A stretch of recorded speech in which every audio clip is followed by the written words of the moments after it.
사도행전 21장을 보면 바울이 3차 전도 여행을 마치고요. 예루살렘으로 가는 것을 결정해서 떠나는 것을 볼 수 있습니다.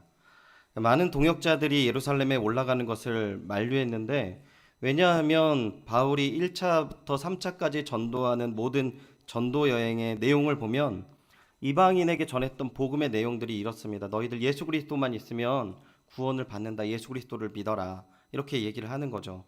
그런데 유대인의 입장으로 보면 율법도 없고 할례도 없다. 이것도 필요 없다.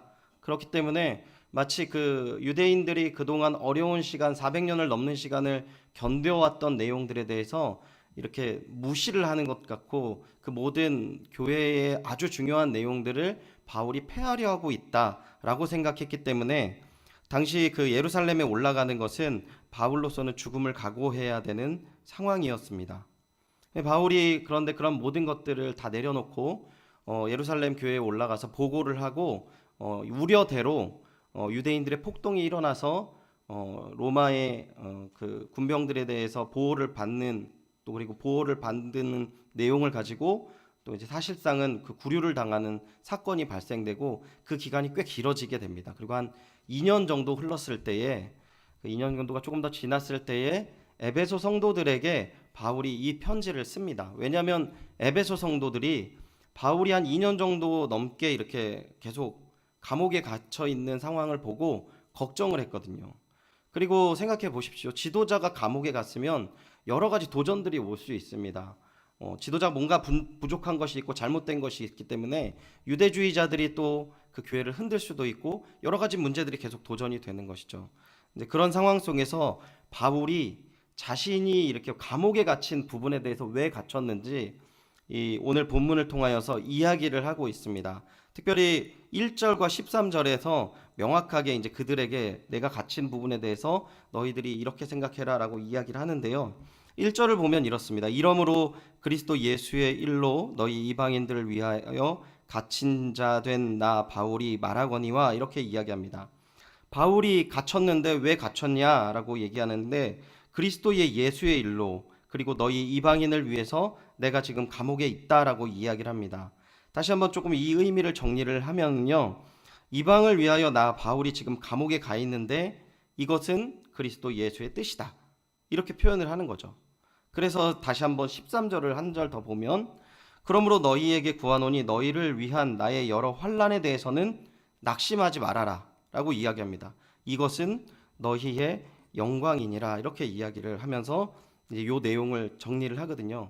걱정하지 마. 이거는 예수 그리스도 안에서 일이고 사역이야. 그리고 너희들 걱정할 것 없어. 그리고 이것은 너희의 영광이다라고 이야기를 하는 것이죠. 그러니까 이 결론적으로 이제 이야기를 하는 것은, 내가 감옥에 있는 것은 예수 안에서 순종하기 위함이고 너희를 위한 나의 당연한 행동이다, 이렇게 이야기를 하는 것이죠. 그러니까 이 바울은 이방인들의 복음화를 위해서라면, 이방인들을 위해서라면, 크리스찬들을 위해서라면 자기가 이 감옥에 가는 것은 뭐 그렇게 큰 어려움은 아니다라고 말할 정도로 이렇게 지금 이 에베소 성도들한테 이야기를 하고 있는 것입니다. 그러니까 이 사람의 가치는 자기가 감옥에 가는 것보다 이 사람들을 위한 마음은 별로 그게 큰 마음의 표현도 아니다, 너무나 당연한 거다라는 거죠. 그러니까 감옥에 가는 것보다 더 중요한 것은 너희들이 예수님 잘 믿고 이렇게 잘하는 것이 내가 더 큰 가치이기 때문에 이건 아무것도 아니니까 너희들이 걱정할 필요 없다, 이렇게 이야기하는 거죠. 그러니까 이 이방인에 대해서 바울이 이야기하는 것이 마치 자식처럼, 자식이 생명보다 중요한 자식처럼 생각하는 귀한 사랑하는 마음이 있는 거죠. 마태복음 13장 44절에 보면 이런 말씀이 있습니다. 천국은 마치 밭에 감추인 보화와 같으니 사람이 이를 발견한 후 숨겨 두고 기뻐하며 돌아가 자기의 소유를 다 팔아 그 밭을 사느니라 라고 이야기를 합니다. 그러니까 그 예전에 그 유대 전쟁이 많이 있으니까 밭에 이렇게 자신들의 보석을 감추는 그런 문화가 있었나 봐요. 그런데 이제 지나가다가 그 밭을 보니까 그냥 밭을 지나가는데 거기서 그거를 이렇게 딱 낌새를 차린 거죠.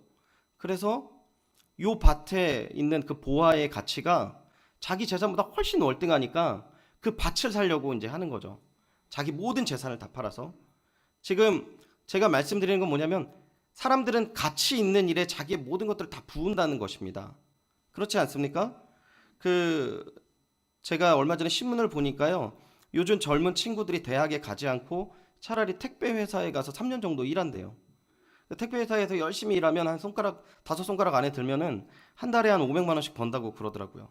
그래서 이 친구들이 한 3년 동안 열심히 일을 해서 자기가 원하는 그 종잣돈을 마련해서 사업을 하려고 차라리 대학에 가는 것보다 여기서 일을 하겠다. 그러니까 예전에는 사실 7080 세대들은 마치 우리나라에 대학에 안 가면 큰일 나는 것처럼 있었던 시대였잖아요. 저만 나이가 많은 것 같습니다. 그런 시대가 있었는데 지금은 사람들이 가치의 기준이 바뀌는 거죠. 이렇게 바울의 가치는 복음을 위해서, 이방인들을 위해서는, 이방인 크리스찬들을 위해서는 얼마든지 자기는 감옥에 갈 수 있다, 이렇게 얘기를 하는 거죠.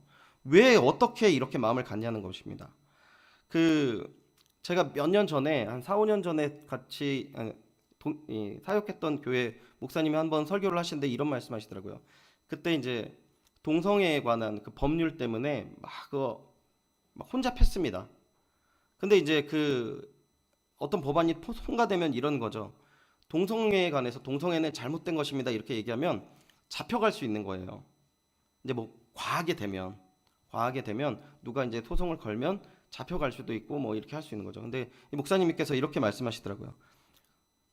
저는 만약에 이 법안이 통과돼서 이렇게 해서 법으로 금지된다 하더라도 이 진리의 말씀 전할 겁니다. 그리고 제가 잡혀가면 저희 나머지 있는 부교육자들이 또 그 말씀 전할 겁니다. 그럴 거죠? 이렇게 딱 얘기하셨는데 제가 눈을 이렇게 딱 피했습니다. 이렇게 딱 감옥이 어떤 데인데. 네, 그 목사님에게는 이 진리의 말씀 선포하는 가치가 자신이 감옥에 가는 것보다 더 중요한 거라는 거죠. 그렇지 않습니까? 지금 이 가치의 문제가 굉장히 중요하다는 거예요. 근데 바울의 이 가치를 어떻게 해서 깨닫게 됐고 어떻게 이 마음을 더 크게 가졌는지 우리가 잘 알아서 하나님께서 정말 중요하게 생각하는 부분에 우리가 끝까지 헌신하고 끝까지 나아갈 수 있는 게 어떻게 가질 수 있는지 오늘 말씀을 통해서 나누어 보도록 하겠습니다. 첫 번째, 우리가 바울이 이렇게 할 수 있는 것은 하나님이 계획하신 크신 뜻을 알았기 때문입니다. 우리 2절을 보겠습니다. 2절 같이 한번 읽어보도록 하겠습니다. 본문 2절 읽어주십시오. 시작. 너희를 위하여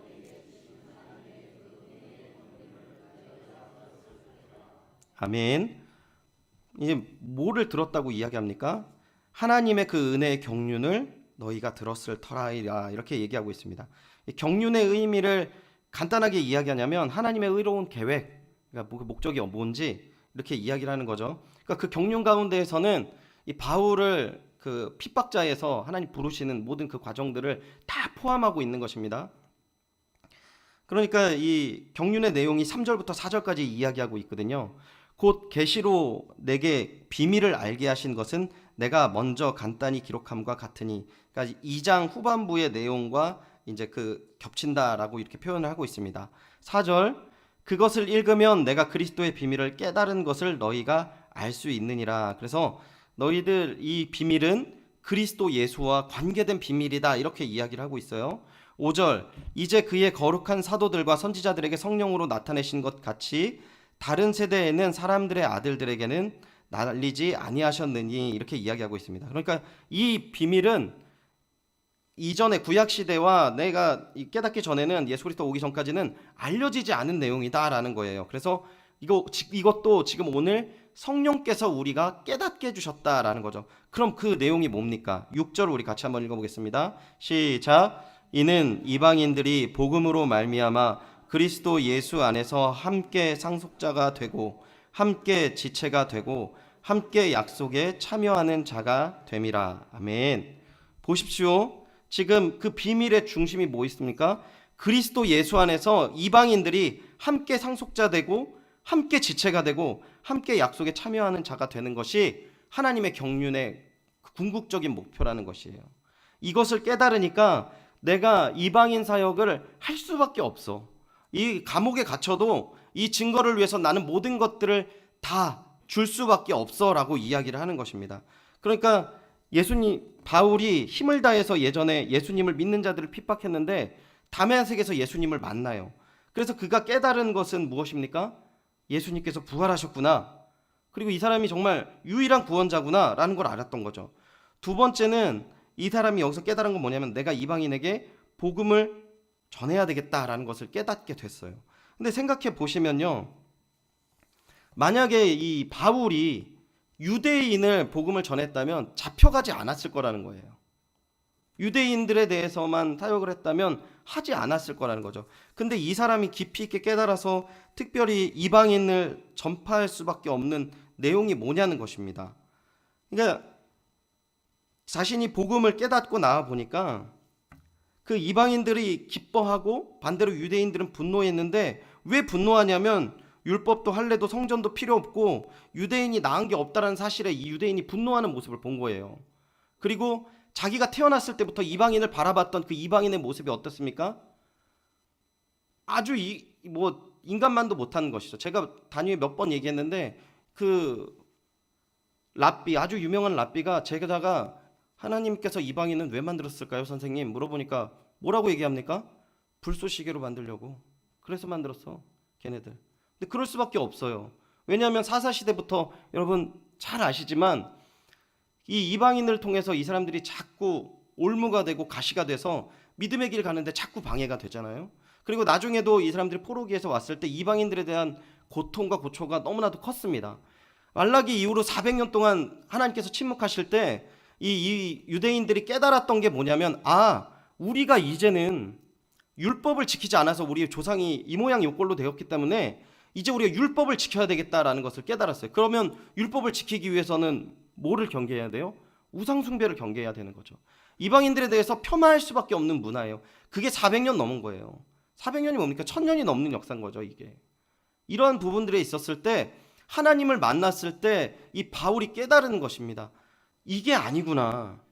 하나님께서는 이 이방인들을 위해서 죽으셨고 이 유대인과 이방인들을 하나 되게 만드셨구나. 이것을 깨달은 것입니다. 근데 여기까지만 얘기를 하면 우리가 잘 이해가 안 돼요. 이게 왜 가치가 있는 건지.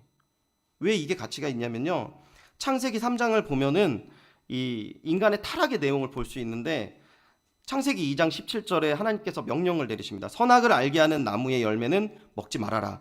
내가 먹는 날에는 반드시 죽으리라. 다 아시지 않습니까? 근데 어떻게 했습니까? 먹어요. 하지 말라는 건 기억하잖아요. 먹습니다. 그래서 어떻게 됩니까? 아담이요, 하와와 관계가 깨져요. 7절, 3장 7절에 보면은 이에 그들의 눈이 밝아져 자기들이 벗은 줄 알고 무화과 나무 잎을 엮어 치마로 삼았더라. 이렇게 표현하고 있거든요. 지금 여기서 자기가 벗은 줄 알았다라는 건 뭐냐면요, 서로에 대한 신뢰가 무너진 걸 이야기하는. 이전에 2장에서는 서로 부끄러워하지 않았더라라고 이야기하거든요. 성경에서 표현할 때 부끄러움이라는 것은 죄에 대한 모습이거든요. 그러니까 우리가 서로 바라봤을 때 믿음 안에서 가족이고 정말 사랑하는 자다라는 확신이 있었기 때문에 그냥 편하게 볼 수 있는 것입니다. 그런데 이게 상징적인 의미로 이제 무화과 나무로 남녀의 사이도 부부의 사이도 감추게 되는 부분들이 있게 생겼다는 거예요. 신뢰가 무너졌다는 거죠. 결국에는 16절에 어떤 일이 벌어집니까? 3장 16절 보면 또 여자에게 이르되 내가 내게 임신하는 고통을 크게 더하리니 내게 수고하고 자식을 낳을 것이며 너는 남편을 원하고 남편은 너를 다스릴 것이니라 하시고, 이 하나님께서 이야기를 하시거든요. 이 관계가 얼마나 깨지냐면 너는 남편을 원하고 남편은 너를 다스릴 것이다 라고 이야기하는데, 남편을 원한다라는 의미가 이 부분에 대해서 그냥 피상적으로 이야기하면 여자는 남자에게 종속된 존재인가? 라고 생각할 수 있습니다. 남자를 사랑하는 존재인가? 이렇게 살 수 있는데, 이게 원하고라는 표현이요, 원문에서 보면 지배한다라는 표현이에요. 자, 그럼 제가 다시 한번 읽어드릴게요. 하와 너는 남편을 지배하길 원하고 남편은 너를 다스릴 것이다. 그럼 어떻게 됩니까? 한 사람 지배하길 원하고 한 사람 다스리길 원해요. 그럼 어떻게 되는 거죠? 지옥이죠, 지옥. 아무도 섬기는 사람이 없는 거예요. 처음에 죄의 문제 앞에서 사람들의 관계가 끊어지는 것에 대해서 근본적으로 이것을 보여주고 있습니다. 그리고 두 번째는 세상과 사람들의 관계가 깨지는데, 17절에 보면 아담에게 이르되 내가 내 아내의 말을 듣고 내가 내게 먹지 말라 한 나무의 열매를 먹었은즉 땅은 너로 말미암아 저주를 받고 너는 내 평생에 수고하여야 그 소산을 먹으리라. 이전에는 그 열매가 땅에서 늘 뱉어졌지만 지금은 이제 수고를 하는 관계가 되었고 아담으로 인해서 땅이 저주를 받게 된 관계가 된 겁니다. 이 땅이라는 단어와 아담이라는 단어는 원문적으로는 똑같은 단어예요. 사실은 아담을 처음 만났을 때 땅으로 만들지 않습니까? 흙으로 짓지 않습니까? 그 흙으로 짓는 그 근본에게도 영향을 미쳐서 이젠 세상과 사람의 관계가 끊어진 것들을 성경에서 이야기합니다. 마지막으로 3장에서 이야기하는 관계는요, 하나님과의 관계가 끊어짐을 이야기하는데 아담이 이르되 하나님이 주셔서 나와 함께 하신 여자 그가 그 나무의 열매를 내게 주므로 내가 먹었나이다, 이렇게 이야기를 하는 거죠. 지금 이 3장 12절 내용에서 지금 좀 이렇게 굉장히 저렴한 표현으로 지금 아담이 1타2피한 겁니다. 지금 한 번 내용을 얘기해서 두 사람을 지금 두 존재를 공격한 거죠. 하나님이 주셔서 당신이 나에게 주시지 않았으면 이런 일 없었다라는 거죠. 지금 하나님을 비난하고 있고요. 나와 함께 하신 그 여자가 나한테 줬습니다, 이렇게 얘기하는 거죠. 조화를 이루고 하나 되어서 사랑해야 될 그 모든 관계가 깨진 것이 3장을 이야기합니다. 만약에 그 바울이 이 깨진 관계에서 이들 문화 가운데서 가장 피부에 와닿았던 깨진 관계는 이방인과 유대인과의 관계였다라는 거죠. 그런데 그것을 어디에서 하나가 되게 하십니까? 교회 안에서 하나가 되게 하신다는 거죠. 우리 본문 3장 12절을 한번 다시 한번 읽어보겠습니다. 에베소서 3장 12절입니다. 같이 다시 한번 읽어보겠습니다. 시작. 우리가 그 안에서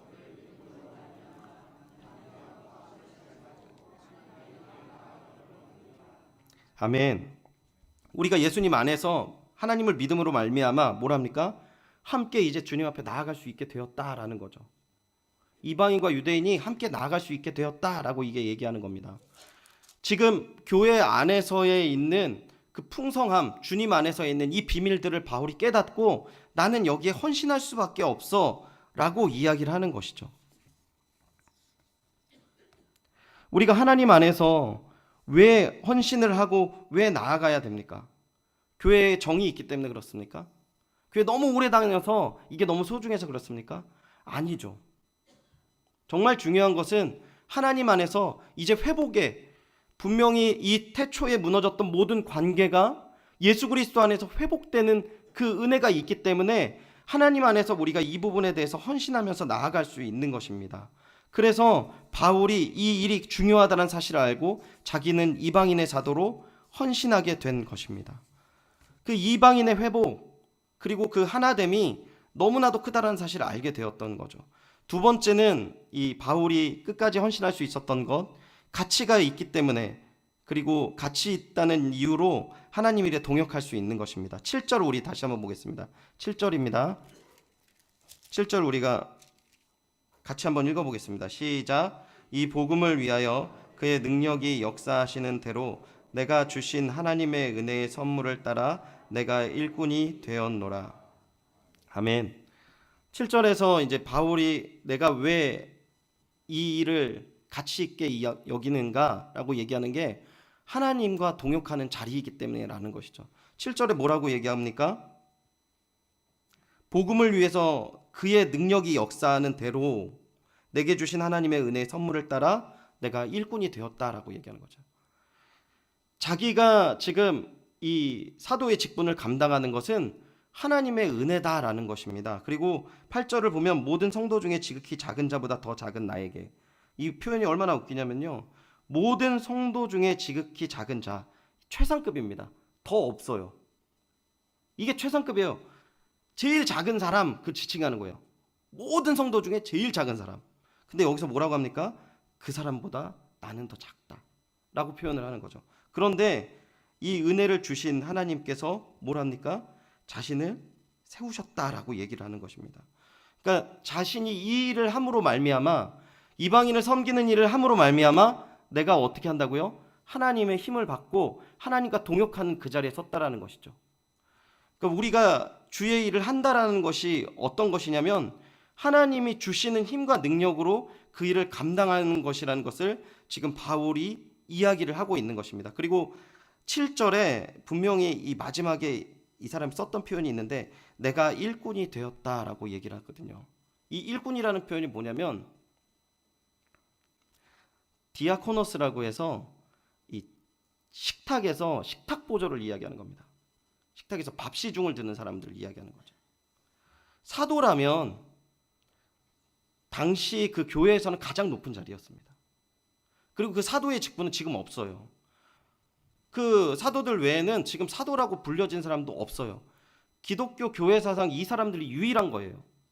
근데 이 사람 자기를 표현할 때 일꾼이라고 표현하는 거죠. 그러니까 하나님과의 동역함이 왜 중요하냐면 하나님과 동역을 하고 하나님의 힘으로 하니까 이 사람 마음속에는 교만함이 없습니다. 이 사람 마음속에는 내가 열심히 해서 되었어 라는 마음이 없는 거예요. 근데 내가 열심히 해서 되면은요, 그 자리가 어떻게 되냐면 가치 있는 자리가 돼요. 위험 있는 자리가 되는 거예요. 그 위험 있는 자리가 되면 어떻게 됩니까? 차별이 그때부터 생기는 거죠. 이거 안 해? 저거 안 해? 이렇게 되는 거예요. 기분이 나쁘네? 이런 거죠. 저희 그 신대원 동기들이 그 강도사 고시를 보고 강도사 인허를 받은 이후에 비슷한 얘기를 굉장히 많이 듣고 저도 느꼈습니다. 자기가 이제 전도사를 하다가 강도사 인허를 받고 강도사가 된 거죠. 근데 딱 부를 때 그 성도님들이 어떤 성도님들이 이 전도사님 그랬는데 기분이 나쁘더래요. 사실 저도 기분 나빴습니다. 네. 목사 됐는데 전도사님 그러면 아닌데 나 목사인데. 사람들에게 가장 이 연약한 부분들을 치고 들어올 수 있는데 하나님 일을 이 가치 있는 일을 하다 보니까 바울이 느낀 거예요. 그것보다 더 중요한 게 있다는 거죠. 너무 중요한 거죠, 사실은. 이 부분에 대해서 이 바울이 누리다 보니까 이 길을 떠날 수가 없는 거예요. 자기가 이것으로 인해서 힘들면 힘들수록 그 하나님이 강하게 나를 붙잡아 주셔서 나에게 더욱더 은혜를 베풀어 주시고 그 모든 것들을 채워주시는 것. 지금 저를 예를 들어서 얘기를 했으면 얼마나 좋겠습니까? 근데 하나님의 이 거룩한 뜻이, 하나님의 이 가치 있는 일이 이렇게 아름다웠다는 것을 지금 성경이 이야기를 하고 있는 것입니다. 마지막으로 우리가 살펴볼 것은 하나님이 이 진정한 교회의 모습을 드러낼 수 있기에 가치가 있다라고 생각을 한 거죠. 9절을 한번 읽어보도록 하겠습니다. 9절 10절을 같이 한번 읽어보겠습니다. 시작. 영원부터 만물을 창조하신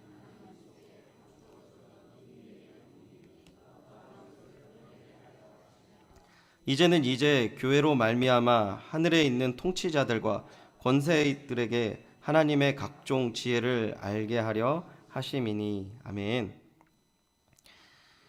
영원부터 만물을 창조하신 하나님 속에 감추어진 비밀의 경륜이 어떠한 것을 드러내게 하려 하심이라 이렇게 표현을 하시는데 다시금 반복하고 있죠. 지금 비밀을 근데 어디서 드러냅니까? 10절에 나와 있어요. 교회로 말미암아 하늘에 있는 통치자들과 권세 있는 자들에게 하나님의 각종 지혜를 알게 하려 하신다라는 것이죠. 그러니까 교회가요, 이방인과 유대인이 하나가 되는 부분들이, 그리고 이 용납되어서 그 함께 상속자가 되고 은혜를 누리는 것이 그 모습을 통해서 뭘 가르치냐면 천사들, 하늘의 통치자들, 천사들, 권세자들에게 하나님의 각종 지혜라는 건 모든 것을 뜻하거든요. 모든 지혜를 이 교회로부터 알게 하신다라고 하는 것입니다. 교회를 통하여서 누리는 은혜가 얼마나 크냐면 우리 보통 믿지 않는 사람들이 깨달아서 돌아오는 것이 아니라 하늘에 있는 모든 천사들이나 이 말로 표현할 수 없는 모든 권세자들이 가르치는 기관, 그게 뭐냐면 교회라는 거죠. 그걸 아니까 바울이 이것을 포기를 못하겠다라는 것입니다. 그러니까 아주 이 부분을 한 문장으로 표현하면 역사의 주인공이 교회다라고 얘기를 하는 겁니다. 그리고 내가 하는 게 역사의 주인공이 하는 일이다. 그래서 여기가 가치 있는 일이다. 이렇게 이야기를 하는 것이죠. 교회로 말미암아 이 모든 귀한 하나님의 지혜와 풍성함들이 퍼져 넘쳐 흘러난다는 거죠. 11절을 보면은요, 너무나도 아름답게 이 부분들을 표현하고 있습니다. 곧 영원부터 우리 주 예수 그리스도 예수 안에서 예정하신 뜻대로 하신 것이라. 죄송합니다. 네. 곧 영원부터 우리 주 예수 그리스도 예수 안에서 예정하신 뜻대로 하신 것이라. 12절 우리가 그 안에서 그의 믿음에 따라 말미암아 담대함과 확신을 가지고 하나님께 나아감을 얻었느니라. 아멘. 이 교회를 통하여서 그 안에서 세워지고 채워져서 하나님 앞에 이제 함께 나아갈 수 있는 것이죠. 그러니까 제가 처음에 말씀드렸던 것처럼 모든 관계가 회복됨과 더불어서 마지막에 하나님 앞에 담대하게 나간다는 것은 이 교회를 통하여서 이제 모든 하나님과의 관계가 회복되었다라는 것을 이야기하는 것입니다. 우리 이 각종이라는 단어를 다시 한번 말씀드리고 싶은 것은요, 이 각종 하나님의 지혜, 각종 다양한 열매, 여기서 포함된 뜻이 한 가지가 더 있는데 다양한 빛이라는 뜻입니다. 그러니까 요 핵심, 가장 중요한 핵심이 뭐냐면요, 여러 가지 빛이 나와서 아름답게 비추어지는 것을 의미를 하고 있거든요. 하나님 안에서 우리가 은혜를 받고 나만 구원받고 나만 행복한 것이 하나님의 풍성하신 계획 중에 일부이긴 하지만 궁극적으로 그 중심에 더 나아가서 너무나도 중요한 것은 하나님 안에서 하나됨을 이루고 하나님 안에서 이 아름다운 것들이 나누어지고 결국 주님 앞에 이 모습대로 나아가는 것, 이게 너무나도 아름다운 모습이라는 것을 가장 가치 있는다는 것을 이야기를 하고 있습니다. 말씀을 좀 정리를 하면서 제가 좀 말씀을 드리겠습니다. 제가 굉장히 발랄한 친구들과 어렸을 적에 좀 사역을 하면서 이제 이 발랄하다는 표현은 대부분 이제 좀 학교에서 문제가 있거나 학교를 안 다니는 애들이나 이런 친구들이랑 가끔 교회에서 프로그램을 했습니다. 근데 좀 같이 봉사활동에 참여하거나 이렇게 특별한 예배를 함께 나누는 그런 시간을 가졌었는데요. 봉사활동에 몇몇 친구를 제가 초대를 했어요. 제가 이 말씀 한번 드렸던 것 같은데, 근데 그 중에서 한 친구가 입이 너무 이제 걸걸한 거예요. 말의 한 70%는 다 욕입니다. 아이씨, 전도사님, 아이씨, 아이씨, 안녕하세요, 아이씨, 항상 말투가 이래요. 함께 이제 어르신들 반찬을 만드는 일을 해서 다 나눠드리고 이제 마지막에 이제 다 나눠드리고 함께 이제 떠나려고 하는 상황인데 그 가장 입이 걸걸한 친구가 전화가 왔어요. 전화가 와서 이 친구한테 이러는 거죠. 야, 너 지금 어디야? 오늘 저녁에 술 마실 건데 언디로 나와? 이렇게 얘기하는 거죠. 그런 친구들 항상 볼륨이 큽니다. 그래서 전화를 받아도 옆에서 얘기하는 것 같아요. 다 들리는데 그렇게 얘기를 하면서 이 친구가 대답도 안 하고, 야, 너 지금 내가 지금 어디 있는 줄 아이씨, 이러는 거예요. 내가 지금 어디 있는 줄 아니? 이렇게 얘기를 하는 거예요. 그래서 걔가 그랬겠죠. 아이씨, 내가 어디 있는지 이렇게 얘기했겠죠. 근데 야, 내가 지금 어른들 반찬 나눠주는 일을 하고 있어. 믿어지냐? 그 표정이 너무 어둡지 않았어요. 너무 밝았어요. 그 표정이요, 제가 그 친구를 그동안 교제했을 때 가장 밝았어요. 하나님께서 우리를 선하게 만드시고 거룩한 일을 할 때 얼마나 행복하게 하시는지 그 부분을 보면서 제가 좀 많이 느꼈어요. 여러분, 교회에 나오셔서 주님을 만나고 헌신하고 봉사하면서 무슨 가치가 있어서 여기까지 오셨습니까? 정말 그런 가치가 있었기 때문에 지금까지 주님과 함께 달려온 거 아닙니까? 지금 바울이요, 뭘 이야기하냐면 내가 감옥에 갇혀 있지만 이 일이 너무나도 중요한 가치야. 근데 그 가치의 중심이 뭡니까? 관계의 회복이라는 거예요. 우리가 예수님을 믿고 있는데 관계가 좋지 않아. 집의 관계가 깨졌어. 중간에 친구들과의 관계가 깨졌어. 나라를 이야기하면 맨날 욕만 해. 그리고 불평만 끊임없고 사랑하는 사람도 없고 함께하는 사람도 없어. 이 안에 무슨 아름다움을 볼 수 있을까요? 이 안에서 어떤 풍성함을 우리가 누릴 수 있죠? 이 안에서 어떤 가치가 있어서 우리가 나아갈 수 있냐고요. 바울이 예루살렘에 올라갈 때도 그가 잡힐 것도 알았었고, 그가 지금 감옥에 있으면서도 불구하고 자기 괜찮다는 거죠. 이 가치가 너무 중요해서. 너희들이 교회 안에서 하나 되어져 가고 너희들이 복음 안에서 세워져 가는 모습들이 너무나도 가치가 있다라고 이야기를 하는 거죠. 지금 그러니까 바울이요, 나중에 그 자기를 고발하는 유대인 미워하지 않습니다. 예수 그리스도께서 십자가에 못 박혀 돌아가셔서 내려와봐. 네가 하나님이면 좀 너 자신이나 구원을 해. 이렇게 했을 때 뭐라고 합니까? 주님, 저 사람들 용서해 주십시오라고 얘기하는 거 아닙니까? 하나님, 조기 밑에 있는 세 네 명만 따로 지옥에, 이렇게 얘기하시지 않았다는 거예요. 그러니까 우리가 하나님 안에서 함께 가는 부분에 대해서 은혜를 누리지 못하고 풍성함을 누리지 못한다라는 것은 분명히 하나님께서 그 말도 안 되게 못된 놈, 그 생활 못하는 애들이 작은 그 반찬 도시락 하나 만들어서 그 갖다 주는 거에 가치를 느끼고 기쁨을 느꼈다면, 하나님 안에서에 있는 우리 안에서 풍성한 가치를 누리기 위해서 바라봐야 될 것은 단순히 어려운 사람 도와주는데 멈춰 있는 것은 아니라는 거예요. 지금 평생 동안 가지고 온 수많은 관계의 어려움들이 있고 무너져간 그 내용들이 있을 때 이 문제에 대한 도전을 가야 된다는 것이죠. 제 말씀을 준비하면서 제 안에도 걸림이 있습니다. 제 안에도 용납하지 못하는 형제가 있고 용납하지 못하는 가족이 있어요.